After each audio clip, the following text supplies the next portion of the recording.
নমস্কাৰ যিসকল ছাত্ৰ ছাত্ৰীৰ ক্লাছ 6 নৱোদয় এন্ট্ৰেন্স এক্সাম ভাল হৈছে তোমালোক সকলোলৈকে অভিনন্দন জনাইছো আৰু যিসকল ছাত্ৰ ছাত্ৰীয়ে ভাবি আছে এক্সাম বেয়া হল বুলি তোমালোকে ৰিজাল্টলৈ ওয়েট কৰা মন বেয়া কৰি নাথাকিবা নৰমাল জীৱন যাপন কৰা আগতে যেনেকৈ পঢ়ি আহিছিলা তেনেকৈ পঢ়ি যোৱা কাৰণ এআই লাষ্ট এক্সাম নহয় আৰু বহুতখিনি এক্সাম আছে দিবলৈ গতিকে আগতে যেনেকৈ পঢ়ি আছিলা এনেকৈ পঢ়ি যোৱা আৰু এই যি এক্সাম দিলা এই এক্সাম মোৰ প্ৰায় এটা অভিজ্ঞতা নিশ্চয় পাইছা চাগে যে কোনোবা এটা সেকশনত কোনোবা এটা সাবজেক্টত নিজকে উইক বুলি ভাবি লৈছা গতিকে অতি নম্ৰভাৱে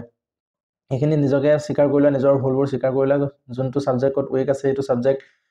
ষ্ট্ৰং কৰিবলৈ চাবা আৰু গণিত সাবজেক্টত যদি তোমালোকে উইক পাই আছা তেন্তে শুদ্ধ পথতে আছা শুদ্ধ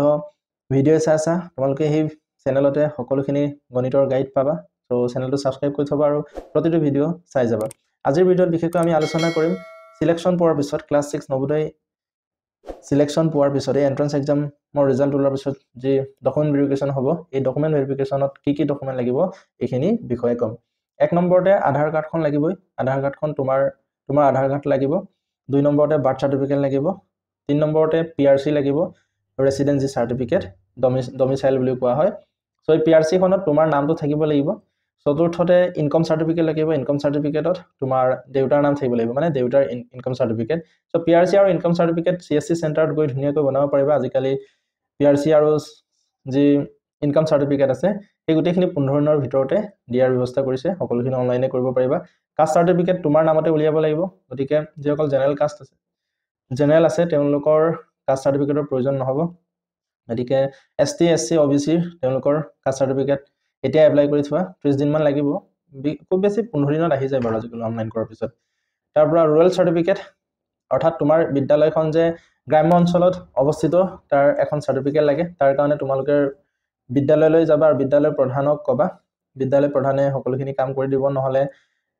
বিদ্যালয়ত যদি পোৱা নাযায় তেতিয়া বিও অফিচলৈ যাব লাগিব ব্লক এলিমেন্টাৰী এডুকেশ্যন অফিচ তালৈ যাব লাগিব আৰু তাত ধুনীয়াকৈ কামখিনি কৰি দিব ইয়াৰ পিছতে ক্লাছ 5 ৰ মাৰ্কশিট পাছ সাৰ্টিফিকেট স্কুলৰ পৰাই দিব তাৰ পৰা ট্ৰান্সফাৰ সাৰ্টিফিকেট এখন স্কুলৰ পৰাই দিব